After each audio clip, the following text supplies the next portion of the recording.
government agency wants to know how you process information that appears before it's publicly available. They've documented instances where you demonstrated foreknowledge, not through psychic dramatics, but through pattern recognition that shouldn't be possible with the information you had access to at the time.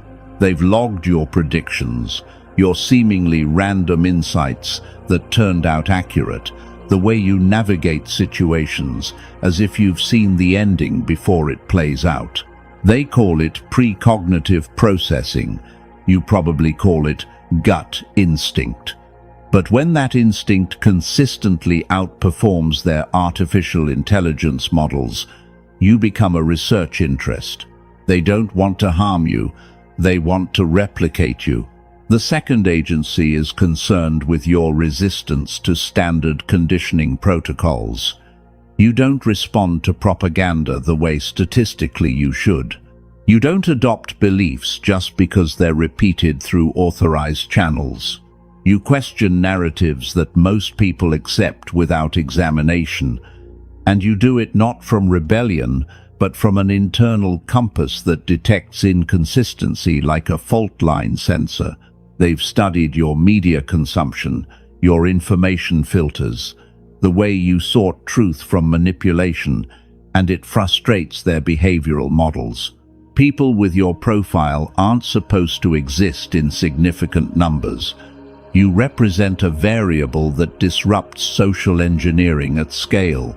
They want to understand what makes you immune, so they can either neutralize it or, if they're smart, learn from it.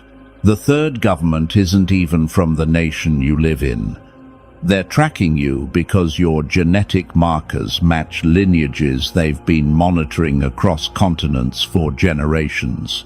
Your bloodline appears in their historical records as part of families that held knowledge, held land, held influence before modern borders were drawn.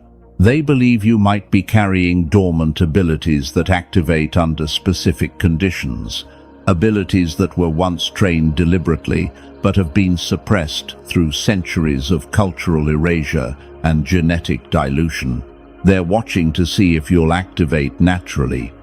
And if you do, they want first contact. Because in their framework, people like you are either assets or threats, and they prefer assets they can negotiate with before someone else makes you an offer. You weren't supposed to know any of this. The plan was to observe, document, and approach only if necessary. But here's where their plan encounters a problem. You're not predictable. You don't stay in the lanes they've constructed for civilian behavior. You ask questions that lead you toward information they'd prefer remained fragmented.